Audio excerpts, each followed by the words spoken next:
Let's talk about the moment when gaming took a turn for the blocky. The birth of Minecraft, the second best thing to come out of Sweden next to PewDiePie, of course. You'd think that a game looking like it was made in the late 80s would be hard to sell in an era of HD graphics and VR. But the genius of Notch, Minecraft's creator, was realizing that gamers like you didn't need fancy graphics. You just need a place to hide from sunlight and social interaction. And so Minecraft was born, the perfect game for anyone who thought, you know what I'd really like to do? Spend hours hitting a tree with my bare hands. Because who needs Call of Duty when you can experience the thrill of punching foliage? The game was released in 2009, a year when the world was still reeling from the global financial crisis, and while people were losing their homes in real life, in Minecraft you could build a house, a castle, or a life-size replica of the Eiffel Tower, and all it cost you was your free time and any hope of a social life. Now every good capitalist like me loves a rags to riches story, and boy did Minecraft deliver. Notch sold Minecraft to Microsoft in 2014 for a whopping $2.5 billion. That's billion with a B. That's like selling a pile of Legos for the GDP of a small country. Talk about laughing all the way to the bank. I mean, who knew a game where you can dive from trying to hug a green penis-shaped monster could be so successful? It's like the world looked at Minecraft and said, yes, this is the kind of quality content we need. More exploding penis monsters, please. Well, let's not forget the true victims here. You who spend countless hours holed up in your rooms, meticulously placing blocks, running from creepers and cursing at skeletons. You who have forsaken the touch of another human being to touch blocks on a screen. For you, Minecraft isn't just a game, it's a way of life. And for that, we salute you.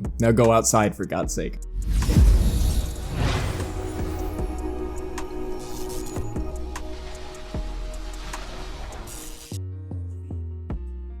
Minecraft's art style is, shall we say, unique. And by unique, I mean it looks like a Picasso painting if he was blind, drunk, and only ever seen the world through a kaleidoscope. But hey, who am I to judge? I mean, it's not like you guys are known for your good taste, you're here, aren't you? The game's aesthetic was an immediate hit with the 8-bit nostalgic crowd. You know, those gamers who look at the cutting-edge graphics of modern games and say, nah, I'd rather play something that looks like it was made on a calculator. One of the game's standout features is its blocky terrain. Everywhere you look, you see blocks. It's like living in a world designed by a toddler with an obsessive-compulsive disorder. And the best part? You can manipulate every single one of these blocks. It's a control freak's wet dream, really. Speaking of wet dreams, let's talk about the female characters of Minecraft, or should I say, the lack thereof. The game's gender representation is about as balanced as a seesaw with Rosie McDonald on one and Kate Moss on the other. But hey, it's not sexist if there's no women to offend, right? Now you'd think with all these blocks, the game would be pretty limited in what you can create. But oh no, you creative geniuses have taken these blocks and built some truly mind-boggling things, from the Starship Enterprise to the city of King's Landing. Your creations are a testament to just how much free time you guys really have. Speaking of free time, I hear that the world of Minecraft, the sun rises and sets every 20 minutes. Now I don't know about you, but if I lived in a world where the sun set every 20 minutes, I'd be having a midlife crisis every half an hour. But let's not forget about the mobs. Those delightful creatures that make your life a living hell, from skeletons that snipe you from a mile away to the zombies that want to eat your brains. It's like having a never-ending episode of The Walking Dead.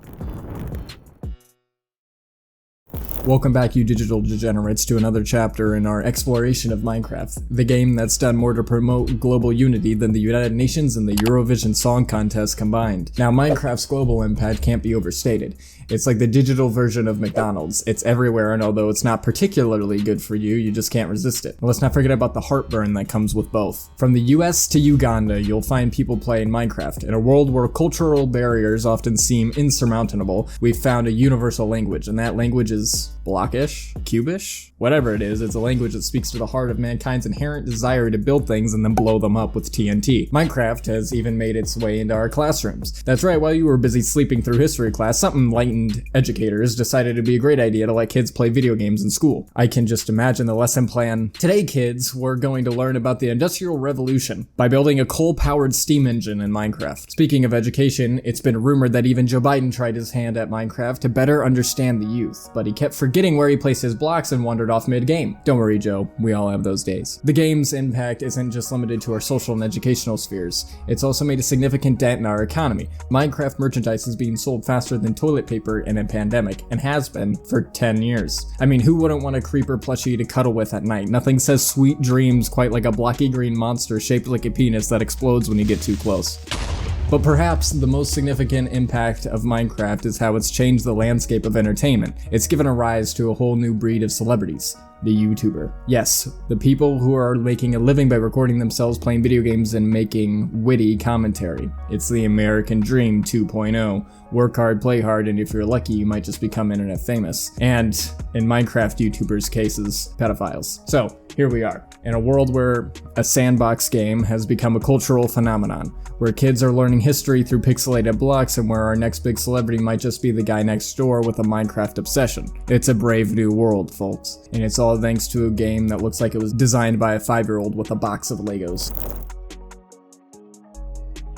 Let's lace up our steel-toed boots and delve into the realm of creativity that Minecraft has unlocked. It's like Bob Ross on digital steroids, minus the soothing voice and happy little trees. Instead, we've got happy little cubes and a soundtrack that makes a funeral march sound like a disco. Let's start off with the basics, shall we? In Minecraft, you can build anything as established, and I mean anything. I've seen replicas of the Eiffel Tower, functioning calculators, entire cities. I've also seen a lot of dirt huts and phallic symbols. But hey, to each their own. It's like playing with digital Legos, but without the excruciating pain of stepping on a rogue brick. Now I know what you're thinking. BlisteringFaith, I can't build a birdhouse in real life, so how am I supposed to create a functioning railway system in a video game? Well, my creatively challenged friend, that's the beauty of Minecraft. It's so simple even a caveman could do it. Or Joe Biden if he could remember how to log in. Minecraft is a canvas for the imagination. It's a world where the only limit is what you can dream up. Want to create a scale model of the Starship Enterprise? Go for it. Want to build a life-size replica of the Statue of Liberty? More power to you. Want to recreate the entire map of Middle-earth? Well, you might need to get a life, but hey,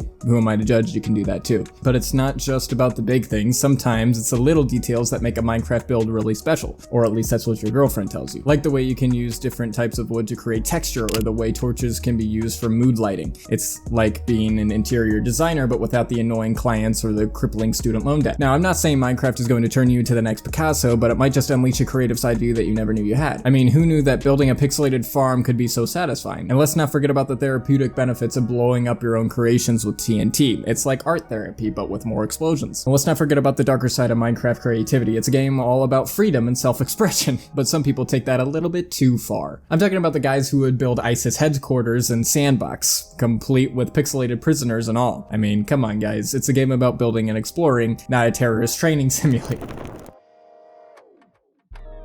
Now let's talk about Minecraft and education. That's right, a video game that somehow found its way into the classroom because nothing says learning like digital dirt blocks and pixelated pigs. It's like Sesame Street for the smartphone generation. Yeah, I know what you're thinking. BlisteringFaith, how can a game about punching trees and running away from exploding green things possibly be educational? Well, my skeptical friend, it's all about thinking outside the box, or in this case, the cube. Take history, for example. Why read about ancient civilizations when you could build them? Pyramids, Colosseums, the Great Wall of China, they're all just a few clicks away. It's like being a time-traveling architect minus the pesky paradoxes. And let's face it, it's a lot more interesting than listening to Mr. Johnson drone on about the agriculture revolution. But it's not all just about building things. Minecraft can also teach about the harsh realities of life, like the fact that you can't punch a tree in real life without breaking your hand, or that pigs don't drop pork chops when you kill them, or that the only thing scarier than a creeper is the IRS come tax season. And let's not forget about the practical skills. Redstone wiring is basically coding for kids, teaching them about logic gates and circuitry. It's STEM education wrapped in a fun, engaging package. It's like hiding vegetables in pizza. They'll consume it without even realizing what's good for them. In fact, Minecraft might just be the most realistic game out there. It teaches resource management, problem solving, and the importance of a good shelter.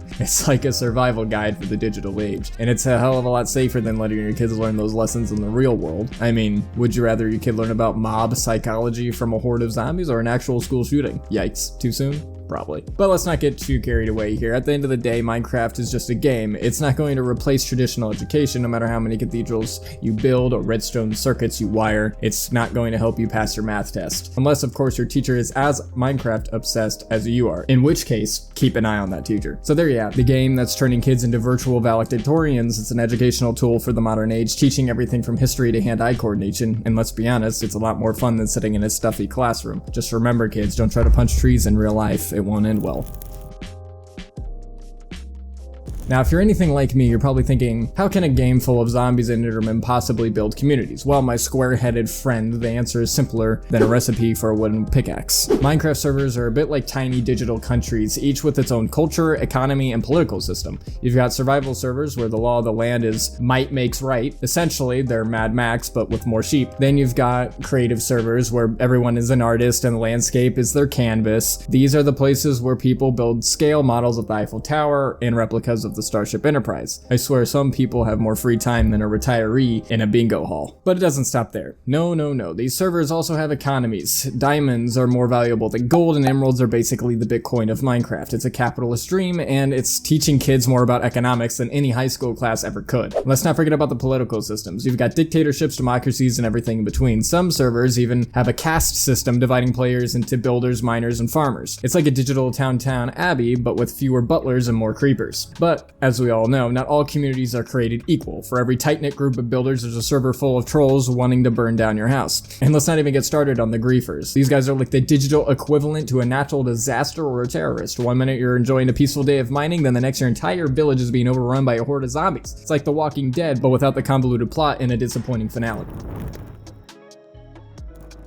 Ah, Herobrine, the specter that haunts the dreams of every Minecraft player, the boogeyman, the myth, the legend, the brother of Notch who never was. He's like the Bigfoot of Minecraft, only he doesn't leave footprints, just a sense of mild inconvenience. Now, I'm not saying I'm scared of him, but let's just say I've got more torches in my house than a menorah on the 8th day of Hanukkah. Now, you might be asking me, BlisteringFaith, why are you so scared of a pixelated ghost in a kid's game? Well, you see, I like Minecraft worlds like I like my whiskey. Neat, orderly, and without any paranormal interference. Can a guy not enjoy his simulated carpentry in peace? You know the feeling when you've finally mined enough diamonds to make a shiny new set of armor, only to turn around and find your meticulously crafted wooden cottage on fire? That's Herobrine for you. He's like that ex who can't let go. Always messing up your stuff when you're trying to move on. You thought the IRS was bad? Try dealing with an obsessive digital arsonist ghost. Now let's talk about these infamous Herobrine sightings. Some say he has glowing white eyes, others say he moves blocks around. I say it's just a bunch of 12-year-olds who've had too much Mountain Dew. It's like a modern day version of The Boy Who Cried Wolf, only this time it's the pre-tune who cried Herobrine. You know what else is funny? The fact that this game, where you can build a fully functioning computer out of redstone,